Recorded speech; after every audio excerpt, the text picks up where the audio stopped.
ഇന്നത്തെ വീഡിയോ ഒരു ബിരിയാണിൻ്റെ വീഡിയോ കേട്ടോ. നമ്മളെ പാലക്കാടൻ റാവുത്തർ ബിരിയാണിയാണ്. ഈ ബിരിയാണി നല്ല ടേസ്റ്റ് കേട്ടോ. ഫസ്റ്റ് കാണുന്നവർ വിചാരിക്കും ഇതെന്താ ഇറച്ചിച്ചോറ് പോലെ ഉണ്ടല്ലോ.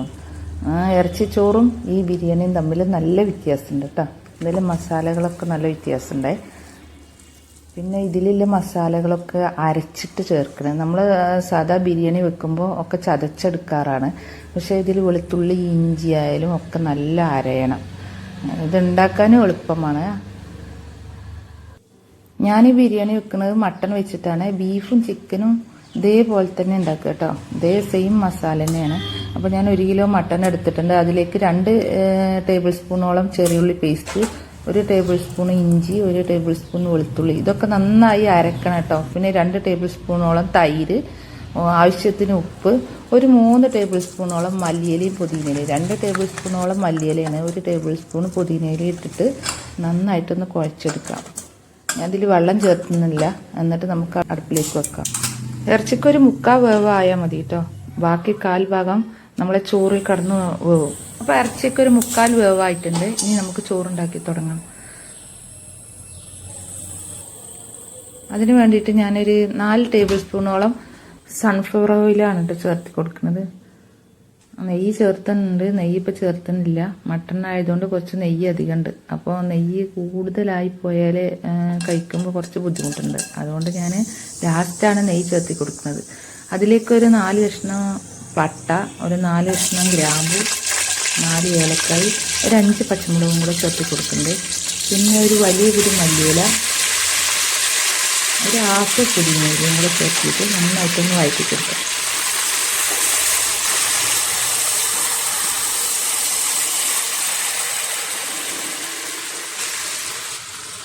ഇങ്ങനെ എടുത്തിട്ടുള്ളത് 1.5 വലിയുള്ളിയാണ്. അത് നമ്മൾ ബിരിയാണിക്ക് കട്ട് ചെയ്യുന്ന പോലെ തന്നെ കട്ട് ചെയ്തിട്ട് ഇനി ചേർത്തി കൊടുക്കാം. നന്നായിട്ടൊന്ന് വഴറ്റിയെടുക്കാം. ഞാനിതിന് വേണ്ടിയിട്ടുള്ള എടുത്തിട്ടുള്ള അരി കായം അരിയാണ് കേട്ടോ. അപ്പോൾ അത് നന്നായിട്ട് കഴുകിയിട്ട് ഒരു ഏകദേശം ഒരു 1/4 മണിക്കൂർ വരെ ഒന്ന് വെള്ളത്തിലിട്ട് വെക്കാം. എന്നാൽ ചോറ് പെട്ടെന്നായി കിട്ടും. നിങ്ങൾക്ക് ഇതിൽ നെയ്യ് ചേർത്തി കൊടുക്കണമെന്നുണ്ടെങ്കിൽ ഈ സമയത്ത് കുറച്ച് ചേർത്തി കൊടുക്കുക. പിന്നെ ലാസ്റ്റ് ചേർത്തി കൊടുത്താലും മതി കേട്ടോ. അപ്പോൾ നമ്മളെ ഇറച്ചിയൊക്കെ 3/4 വേവായിട്ടുണ്ട്. നമുക്കൊന്ന് തുറന്ന് നോക്കാം. ഞാനിതിൽ വെള്ളം ചേർത്തിയിട്ടേ ഇല്ല. ചെറിയ കഷ്ണങ്ങളാക്കിയിട്ടാണ് എടുത്തിട്ടുള്ളത്. അത് നമ്മൾ കടയിൽ നിന്ന് വാങ്ങിയപ്പോൾ ചെറുതായി പോയതാണ് കേട്ടോ. ഇവിടുത്തെ ബിരിയാണിയിൽ അധികം ചെറിയ കഷ്ണങ്ങൾ തന്നെ ഉണ്ടാവാറ്. അപ്പോൾ നോക്കി വെന്തിട്ടുണ്ട്. ഇതിൽ അത്യാവശ്യം വെള്ളമുണ്ട്. പിന്നെ ഇതിലേക്ക് വേണ്ടത് ഒരു 200 ഗ്രാമോളം ചെറിയുള്ളി ചേർത്തിട്ടുണ്ട് കേട്ടോ. ചെറിയുള്ളി ആണ് ഇതിൻ്റെ മെയിൻ ഘടകം തോന്നുന്നുണ്ട്. നന്നായി അരച്ച് ചേർത്തിട്ടുണ്ട്. ഒരു 100 ഗ്രാമോളം ഇഞ്ചി, ഒരു 100 ഗ്രാമോളം വെളുത്തുള്ളി പേസ്റ്റും കൂടി ചേർത്തിട്ട് നന്നായിട്ടൊന്ന് മൂപ്പിച്ചെടുക്കാം. ഇതിൻ്റെ പച്ചമണമൊക്കെ ഒന്ന് മാറുന്നത് വരെ ഒന്ന് മൂപ്പിച്ചെടുക്കാം. ഇത് ചേർത്തുമ്പോഴേ ഇപ്പോഴേ നല്ല മണമാണ് കേട്ടോ ഈ ബിരിയാണീൻ്റെ. ഈ ബിരിയാണിക്ക് ഞാൻ അതാണ് ഒരു പ്രത്യേകത കണ്ടിട്ടുള്ളത്. കുറച്ചധികം വെളുത്തുള്ളി ഇഞ്ചി അതേപോലെ തന്നെ ചെറിയുള്ളി നന്നായിട്ട് ചേർത്തി കൊടുക്കും. നമ്മൾ മറ്റുള്ള ബിരിയാണിയിൽ നിന്ന് അതാണ് ഇതിനെ വ്യത്യസ്തമാക്കുന്നത് എന്ന് എനിക്ക് തോന്നിയിട്ടുണ്ട്. അപ്പോൾ നിങ്ങൾക്ക് ഈ വീഡിയോ ഇഷ്ടപ്പെട്ടാൽ സബ്സ്ക്രൈബ് ചെയ്യാതെ കാണുന്നവരുണ്ടെങ്കിൽ ഒന്ന് സബ്സ്ക്രൈബ് ചെയ്യണേ. നമുക്ക് ഇതിൻ്റെ പച്ചമണം മാറുന്നത് വരെ ഒന്ന് വഴറ്റിയെടുക്കാം. എന്നിട്ട് ഞാൻ ഇതിലേക്ക് എടുത്തിട്ടുള്ള 6 വലിയ തക്കാളിയാണ് കേട്ടോ. തക്കാളി നന്നായിട്ട് ഉടഞ്ഞു വരട്ടെ. അപ്പോൾ നമുക്ക് മൂടി വെക്കാം. മൂടി വെച്ചിട്ട് വേവിച്ചെടുക്കുമ്പോൾ പെട്ടെന്ന് തന്നെ ആ തക്കാളിക്ക് ഉടഞ്ഞു വരുന്നതാണ്. ഞാൻ ഈ ചോറിലേക്ക് ഒഴിക്കാനുള്ള വെള്ളം 1 ഗ്ലാസ് അരിക്ക് 1.5 ഗ്ലാസ് വെള്ളത്തോളം, 1.5 ഗ്ലാസ് വെള്ളം എന്ന അളവിലാണ് കേട്ടോ ഇതിൽ ചേർത്തി കൊടുക്കുന്നത്. അപ്പോൾ ഞാൻ ഇതിലേക്ക് വേണ്ട മസാലകൾ എടുക്കുന്നുണ്ട്. 1.5 ടേബിൾ സ്പൂണോളം കാശ്മീരി ചില്ലി, ഒരു 3/4 ടേബിൾ സ്പൂൺ സാദാ മുളക് പൊടി, ഒരു 3/4 ടേബിൾ സ്പൂണോളം നമ്മളെ ബിരിയാണി മസാല. ഈ മസാലകൾ മാത്രം വെച്ചിട്ടാട്ടോ ഈ ബിരിയാണി ഉണ്ടാക്കുന്നത്. അപ്പോൾ നമ്മൾ തക്കാളിക്ക് നന്നായിട്ട് ഉടഞ്ഞിട്ടുണ്ട്. ഇനി നമുക്കതിലേക്ക് ആ മസാല ചേർത്തി കൊടുക്കാം. എന്നിട്ട് നന്നായിട്ടൊന്ന് വഴറ്റിയെടുക്കാം. ഇതിൻ്റെ പച്ചമണമൊക്കെ ഒന്ന് മാറ്റിയെടുക്കാം.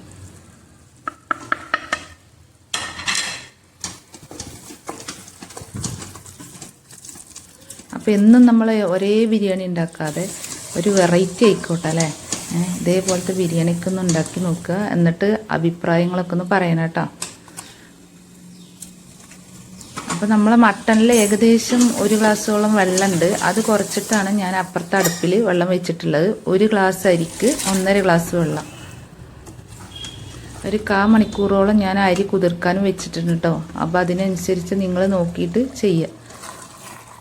ഇപ്പം ഞാനിതിലേക്ക് മട്ടൺ ചേർത്തിയിട്ടുണ്ട്. എന്നിട്ട് നന്നായിട്ടൊന്ന് ഇളക്കി കൊടുക്കാം. കുറച്ച് സമയം ഇങ്ങനെ ഇരിക്കട്ടെ. ആ മട്ടണിലൊക്കെ മസാല ഒന്ന് പിടിക്കട്ടെ.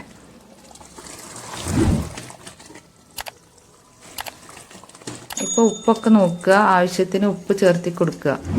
അപ്പോൾ നമ്മളെ മസാലയൊക്കെ നല്ല മിക്സായി വന്നിട്ടുണ്ട് കേട്ടോ. അതിലേക്ക് ഞാൻ നേരത്തെ അടുപ്പിൽ വെച്ച വെള്ളമല്ലേ, നല്ല ചൂടായിട്ടുണ്ട്. ആ വെള്ളം ഇതിലേക്ക് ഒഴിച്ചു കൊടുക്കുകയാണ്.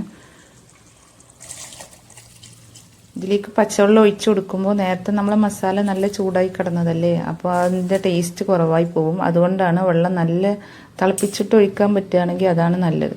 അപ്പോൾ നമ്മൾ ചോർക്ക് ആവശ്യമുള്ള ഉപ്പിട്ട് കൊടുക്കണം. ഞാൻ കല്ലുപ്പാണ് ഇട്ട് കൊടുക്കുന്നത്. പിന്നെ ഒരു പിടി മല്ലിയിലയും കൂടെ ചേർത്തി കൊടുക്കണ്ടേ.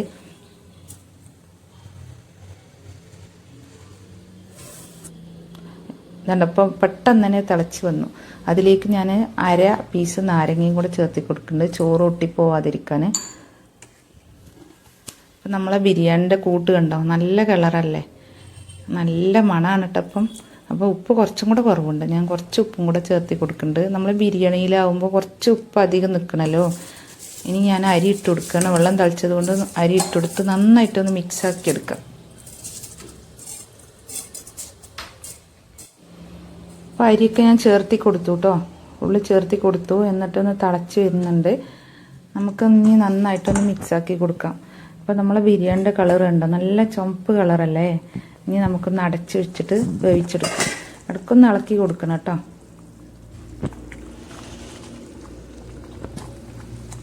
നല്ല തിളച്ച് കഴിഞ്ഞാൽ പിന്നെ സിമ്മിലിട്ട് വേവിച്ചെടുക്കാം. അപ്പോൾ നിങ്ങളെല്ലാവരും ഈ ബിരിയാണി ഒന്ന് ഉണ്ടാക്കി നോക്കുക. ഇഷ്ടപ്പെട്ടാലൊന്ന് സബ്സ്ക്രൈബ് ചെയ്യുക, ലൈക്ക് ചെയ്യുക, ഷെയർ ചെയ്യുക, കമൻറ്റ് ചെയ്യണം കേട്ടോ എങ്ങനെ ഉണ്ടായിരുന്നു എന്നുള്ളത്.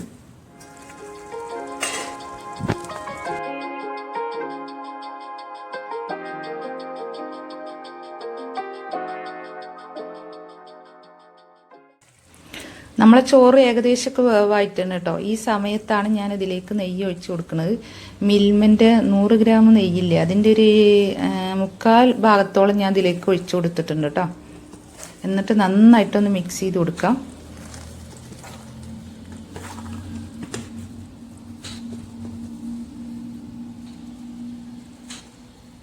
എന്നിട്ട് നമുക്ക് കുറച്ച് സമയം കൂടെ അടച്ചു വെക്കാം. ഞാൻ സിമ്മിലാണ് വെച്ചിട്ടുള്ളത്. അപ്പോൾ നിങ്ങളൊന്ന് ശ്രദ്ധിക്കണം, അടിയിൽ പിടിക്കാതെ ഒന്ന് ശ്രദ്ധിക്കണം. ഇടയ്ക്കൊന്ന് ഇളക്കി കൊടുക്കണം കേട്ടോ. അപ്പം നമ്മളെ ചോറ് ഏകദേശം ആയിട്ടുണ്ട് കേട്ടോ. നല്ല മണമാണ് ഇപ്പം. ഇവിടുത്തെ റാവുത്തർ ബിരിയാണി ഉണ്ടാക്കുന്നവർക്കറിയാം ആ ചോറിൻ്റെ ടേസ്റ്റ് എന്താണെന്നുള്ളത്. അവരുടെ അടുത്ത് ഏത് ബിരിയാണി ഇഷ്ടമെന്ന് ചോദിച്ചാൽ അവർ പറയുക പാലക്കാടൻ ബിരിയാണി തന്നെയാണെന്ന്. നിങ്ങൾക്ക് ഈ ബിരിയാണിയിൽ അണ്ടിപ്പരിപ്പ് മുന്തിരിയും ചേർത്തെന്നുണ്ടെങ്കിൽ ഫസ്റ്റ് നമ്മൾ ഉള്ളിയൊക്കെ വഴറ്റിയില്ലേ, ആ സമയത്ത് ചേർത്തി കൊടുത്താൽ മതി. ഞാൻ ബിരിയാണിയിൽ അണ്ടിപ്പരിപ്പ് മുന്തിരിയൊന്നും ചേർത്തിയിട്ടില്ല. ഇതിൻ്റെ കൂടെ ഒരു കറിയും കൂടെ ഉണ്ടാവും കേട്ടോ, കായക്കറി. ആ കറി ഞാൻ നെക്സ്റ്റ് വീഡിയോ ആയിട്ട് വരാം. ഈ കായക്കറി പറയുന്നത് ബിരിയാണിൻ്റെ കൂടെ മാത്രമല്ല കേട്ടോ ടേസ്റ്റ്. നമ്മളെ സാധാ ചോറിൻ്റെ കൂടെ ആയാലും പത്തിരിൻ്റെ കൂടെ ആയാലും പൊറാട്ടൻ്റെ കൂടെ ഒക്കെ ആയാലും നല്ല ടേസ്റ്റാണ്. അപ്പോൾ എല്ലാവരും ബിരിയാണി ഒന്ന് ഉണ്ടാക്കി നോക്ക്. എന്നിട്ട് അഭിപ്രായങ്ങളൊക്കെ ഒന്ന് പറയും. അപ്പോൾ വീഡിയോ ഇഷ്ടപ്പെട്ടാൽ ഒന്ന് സബ്സ്ക്രൈബ് ചെയ്യുക, ലൈക്ക് ചെയ്യുക, ഷെയർ ചെയ്യുക, കമൻറ്റ് ചെയ്യുക.